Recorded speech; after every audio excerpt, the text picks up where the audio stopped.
Esta es una producción de Grupo Fórmula. Encuentra más contenido como este en radioformula.mx. Pues mira, Pepe, empezaría diciéndote que esto es simplemente el último capítulo de todo el asalto que está teniendo la administración del presidente López Obrador con la inversión privada, principalmente extranjera.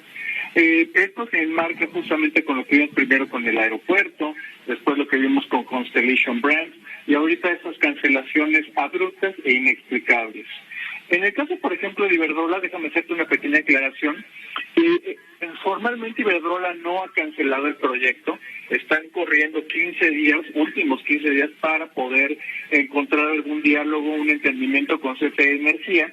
En este caso, una de las filiales del CFE que se encarga de la venta y distribución de gas natural. Sí, eso mismo dijo hoy, por cierto, el presidente de la República, cuando dice que Iberdrola efectivamente está buscando acuerdos con el gobierno, pero advierte que el presidente y su gobierno de la Cuarta Transformación no va a permitir empresarios que vengan a saquear al país y critica a Iberdrola por haber incorporado a exfuncionarios y mencionó incluso al expresidente Felipe Calderón. Mira, te pongo cómo lo dijo el presidente para aclarar lo que tú nos precisas. Recibí una carta de los directivos de esta empresa informando que tienen en efecto alrededor de 26 plantas termoeléctricas en el país y que tienen la voluntad de seguir invirtiendo en México y también la disposición de llegar a acuerdos con el gobierno. Entonces va a haber arreglo, pero ya, basta. Que se entienda bien, que se escuche fuerte y lejos. México no es tierra de conquista. No van a venir a saquearnos. Se acabó. Cuando hablaba de todo esto, Gonzalo, el presidente mencionó que algunos exfuncionarios públicos se habían incorporado a esta empresa española Iberdrola y mencionó específicamente al expresidente Felipe Calderón como parte de un contrato con esta empresa Iberdrola. Eso lo reiteró en Texcoco esta mañana en la conferencia mañanera. El expresidente Felipe Calderón inmediatamente le respondió al presidente López Obrador, lo acusó de mentir respecto a que al finalizar su presidencia, su administración, Felipe Calderón se haya unido al Consejo de Administración de Iberdrola. Pero bueno, son detalles en el contexto de lo que ahora nos estás haciendo favor de comentar para comprender mejor. Adelante, Gonzalo, te interrumpí. No te preocupes, Pepe. Pues mira, en realidad lo que está ocurriendo, y creo que aquí la declaración del presidente, creo que nos da mucha luz, como te decía, en este asalto que está teniendo contra la inversión privada. La realidad es de que es un proyecto del cual el mayor beneficiario es la CFE. Justamente mayor generación en el puerto de Tuxpan garantiza que no vaya a haber apagones el siguiente año en la parte del norte de Veracruz, sur de Tamaulipas, incluso una parte de la Huasteca hacia San Luis Potosí. Si este proyecto no continúa hacia adelante, es posible que tengamos ese problema.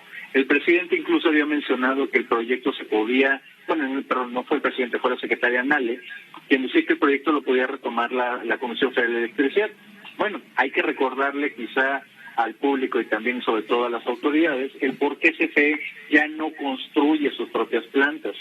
Hay que recordar justamente que en la década de los 80, principios de los 90, eran esos grandes contratos, se les daba al sindicato o a los sindicalistas. Típicamente las obras salían con sobrecosto, nunca funcionaron del todo bien y ahí se hicieron grandes fortunas literalmente de la noche a la mañana. En medio de las crisis que tuvimos, la última del 94, pues simplemente no había dinero para invertir y se crean mecanismos para que sean las empresas privadas las que hagan plantas en exclusiva y para el beneficio único de la CFE. Este tipo de proyectos se llamaron los productores independientes de energía. Y para darte un ejemplo, y retomando Iberdrola, porque Iberdrola no tampoco llegó en la administración de Felipe Calderón, ellos justamente en un proyecto Monterrey 3, un proyecto justamente de IPP, justamente tuvieron el precio más barato de generación de todo el país por cerca de 16 años, que fue roto hasta apenas 2019. Así que en este caso, la inversión privada complementó muy bien la dirección que quería hacer la Comisión de Electricidad. y ahí estaban las condiciones. Hoy esas condiciones ya no están. Creo que el embajador Landó lo dijo muy claramente. México, la señal que está mandando es que México no respeta las reglas, que México cambia las reglas sobre la marcha. Y esta es una condición fundamental para la inversión de largo plazo. Seguramente veremos inversión de corto plazo y seguramente gran parte del público recordará aquellas cosas y aquellos conceptos como los capitales golondrinos, pero la verdadera riqueza, la riqueza de largo plazo, la que cambia los aspectos de las ciudades en centros de prosperidad, es la inversión de largo plazo. Y esa es la que, por desgracia, no parece que haya un buen momento para hacerlo en México. Es de lo que se quejaba el embajador de Estados Unidos, Christopher Landau, en esta videoconferencia sostenida con integrantes de la CONCAMIN, de la Confederación de Cámaras Industriales. En México, dice, es un país que no puede usar dos políticas, cambiar sobre la marcha de caballo o de reglas del juego, por decirlo de otra manera más clara, y porque esto genera incertidumbre y espanta las inversiones. Él en ningún momento, me refiero al embajador estadounidense, en ningún momento dijo que México no era un lugar favorable para la inversión. Él no dijo eso, incluso lo aclaró después. Lo que dijo es que no se vale que haya malas señales con el cambio de reglas. Y claro, el embajador Landau está respondiendo a los intereses, las presiones políticas, desde luego, de altísimo nivel, de las empresas estadounidenses dedicadas a la energía. Aún así, ¿crees tú que México seguirá siendo atractivo para inversiones o esto es la punta del iceberg de lo que se viene? ¿Tú cómo lo proyectas en tus cálculos, en tus estimaciones? En ese momento, Pepe, yo te diría de que México es un mercado todavía atractivo. México va a crecer eventualmente, pero todavía no es posible cuantificar qué tan profunda es la caída por COVID-19. En algunas estimaciones, en algunos escenarios, México termina perdiendo la década entera para regresar a los mismos niveles que tenemos en 2019 en términos de ingreso, de riqueza. Esto obviamente nos va a afectar a todos, porque sí vamos a tener seguramente los mismos servicios que tenemos, pero ya no con las ventajas competitivas de antes. Seguramente, como te dije, un capital y un perfil de inversionista muchísimo más especulativo, ya no unos fondos, o sobre todo fondos de pensiones que invirtieron mucho en México, que pueden tener un perfil muchísimo más largo y aguantar muchos vaivenes.